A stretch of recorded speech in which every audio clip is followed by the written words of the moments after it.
I'm Reeves Kurtner, and this is In Your Business. Season 1 of In Your Business is presented by Moses Auto Mall of Huntington. Online at mosesmeansmore.com, empowered by the Huntington Regional Chamber of Commerce and Kindred Communications. This week, we're joined once again by Tim Forth, the owner of Food Fair, to discuss how Food Fair prides itself on being a locally owned and operated regional grocery store, what it means to be local, selling and offering local products, and why and how Food Fair gives so much back to the community. Let's get in your business. Tell us about yourself and your history with Food Fair to get us started. All right, I have been involved with Food Fair before Food Fair was Food Fair. My father started our company in July of 1967. I was 6 years old, so I'll date myself there a little bit. So I spent my whole life in the food business. I've spent my whole life, most of all my life, in a grocery store, and it's just been a family business for us all the way through. My dad was actually raised on a farm right outside of Milton and right across the county line in Mason County. Okay, and he got his work ethic there. He went to town, got a job at B&B Food Market. The gray hairs will know where that it was. Where is that? Well, it was on Fifth Avenue, right there at 26th Street in Huntington, where the Kroger is now. Okay. It was on the same piece of property. Not the same building. Not the same building. Got Nope. it. Okay. Not the same building. Got it. But at one time, that was the largest independent supermarket east of the Mississippi River. Wow. And he worked there from 1959 to 1967, and he got the opportunity to buy this little 4,000 square foot wood frame store in Barboursville, West Virginia, that was commonly known as Tower Grocery. That we're still there today. Some of the older folks still call it Tower Grocery, and that's fine as long as they come visit us. We're happy they call it anything they want. Yes. Yeah. You can tell when somebody's local that's lived here for a long time if they call that store Tower. So, that's right. And when I think about, today we want to talk about community and being local. And when I think about Food Fair, I think about that commitment to community. Let's start with, how does Food Fair engage with the community? What types of things does Food Fair do with the community now? Well, first of all, we live here. Okay, we live here. I have spent my entire life in Cabell County, West Virginia, absent of 8 months that I spent in Coal Grove, Ohio, when my dad bought that store, and we were there for 8 months. I started my third grade year at Nichols Elementary School. I spent the next 8 months at a school called Monitor Elementary in Coal Grove, and then finished my third grade year in Nichols Elementary School that year because we came back. So other than those 8 months, I have lived here all my life. I raised my children here. Most of my staff are local folks, and we're a part of this community. We're the ones that if a Little League ball team needs a sponsor, we want to be there to do that. If a church needs help with a youth activity, we want to be there to help with that, because we're a fabric of the community just like they are. And what differentiates us from the chains is the chains, just as soon as the business opportunity is gone, they'll leave. That's right. We're always going to be here. That's right. You have no plan to leave. Yeah. Yeah. We have no plans to leave. This is my home. This is our staff's home. This is my family's home, and we plan on being here. You mentioned like the ball field. What types of things, community events and initiatives is Food Fair involved with? Well, anything from high school football to high school athletics to Little League baseball, Buddy League basketball, the local YMCA, church activities, our outreach ministries from the churches. We're involved in that. If it's a community event, Lions Club, the Barboursville Lions Club just had their pancake breakfast. That was their major fundraiser of the year. We helped them with that. They do that during the Fall Fest in Barboursville. And you'll help them by supplying them. Oh yes, with pancake mixes and so forth. We do. We help them by supplying them supplies and to where they can use that to earn funds to do their civic activities. That's right.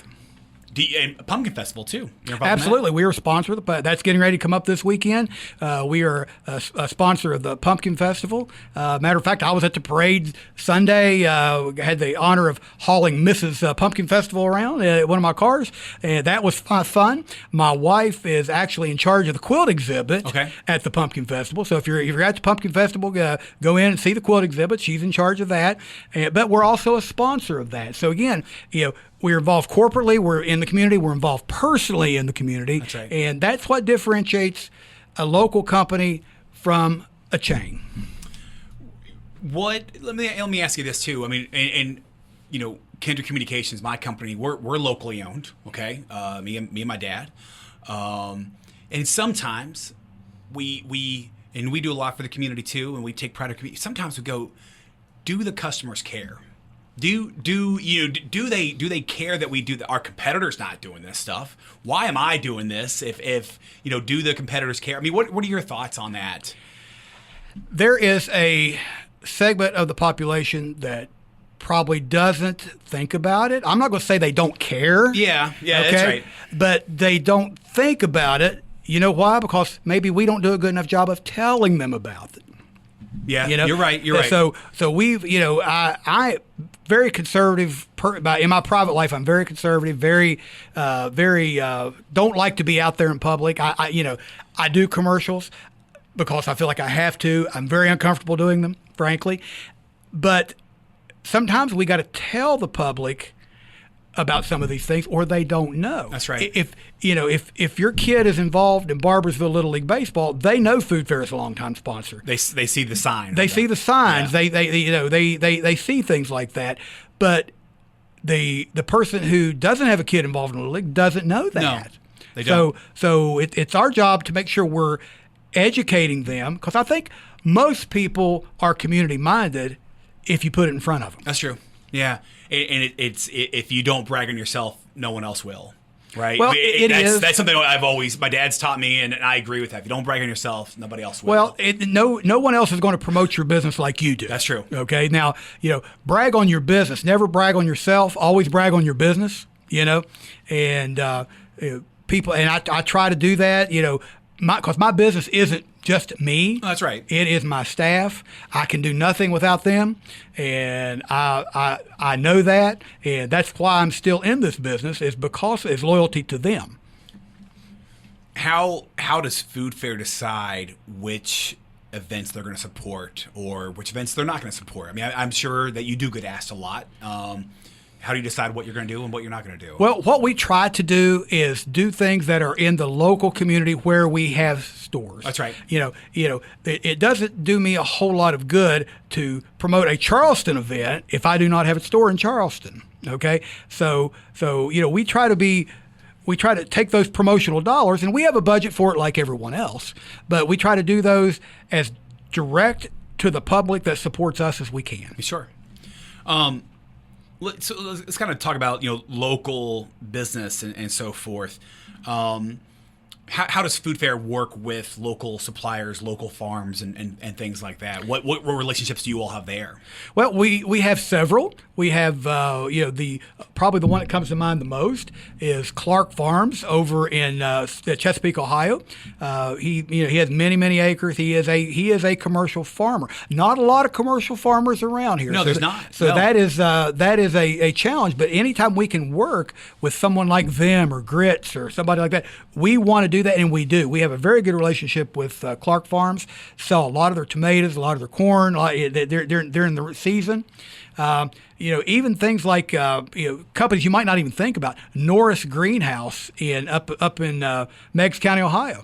They do have a wonderful greenhouse operation up there. When you see the hanging baskets around Mother's Day and so forth, that's where those come from. Sure. We try not to source those from way off. We try to source them locally. Sure. So those are the kind of things that we do. A lot of it's regional. Our Walnut Creek products comes from Holmes County, Ohio. They have their distribution centers up there. An Amish owned and Amish based company. We bring those things down and work with them on that. So anytime we can partner with a local business, United Dairy in Charleston, West Virginia. That's where our dairy products Sure. come from. Anytime we can do that, that's exactly what we try to do.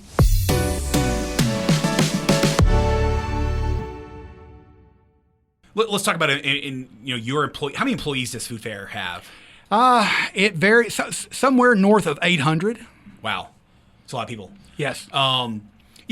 Share, what kind of training do you offer them and career opportunities do you offer your employees? You've got some great success stories there.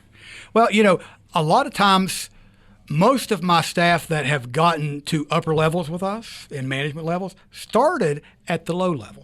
They did. Most of our staff started as bag boys, cashiers, meat wrappers, deli clerks, things of that nature, and most of them move on to other things. They do. I've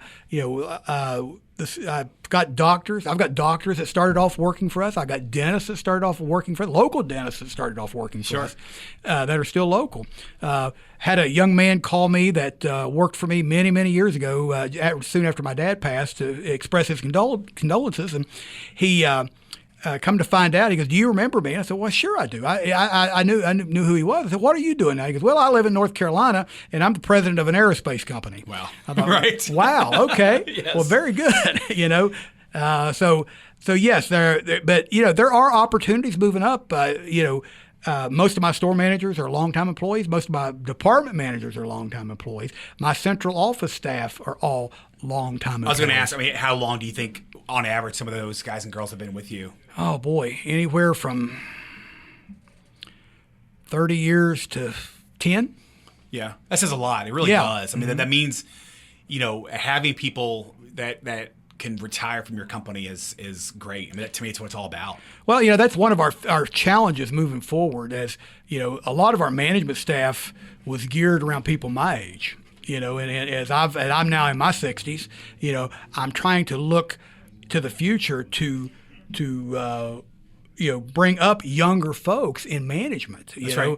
My of course, obviously my IT guy's younger because old people don't know IT, but he's younger. My office manager's younger. And my digital advertising guy's younger. So we're trying to bring up the next level of management to keep this thing going for a long time. Challenges.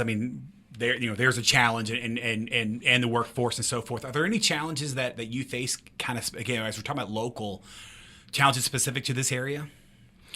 Well, I think moving forward, when we look at this area as a macro, I think it's got better days ahead. When we look at the industry that started, we haven't seen industry come in this market for probably most of your lifetime and most of mine.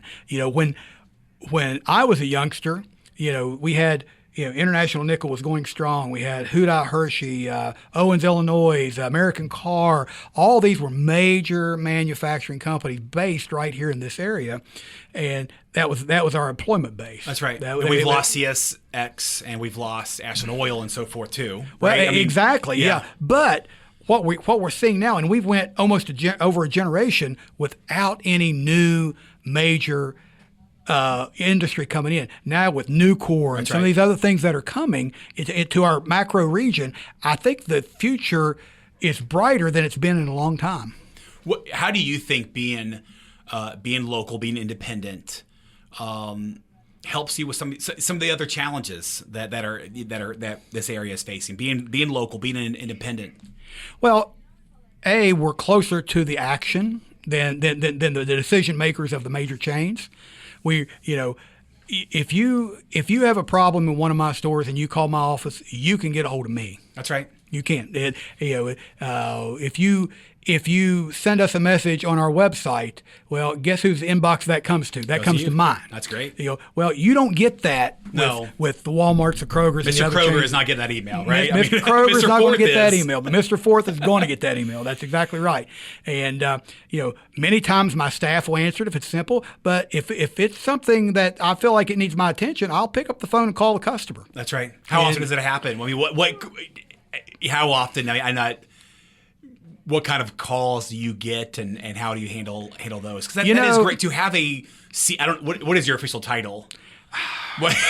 Well, Yeah, I my don't know. dad, my dad always said he was the janitor, so I guess I took over that job. I got you. But, to have the owner, the CEO of a company call you, it does mean a lot. It does. Well, it does. If we're in the wrong, most of the time I'll make that call. Of course. Okay. Right. To be honest with you, when you think of the hundreds of thousands of people that go through our stores every week, we get precious few complaints. That's right. Not many at all. And that's a testament to my staff. That's a testament to my managers that if they have an issue, they deal with it, and it doesn't get to that level.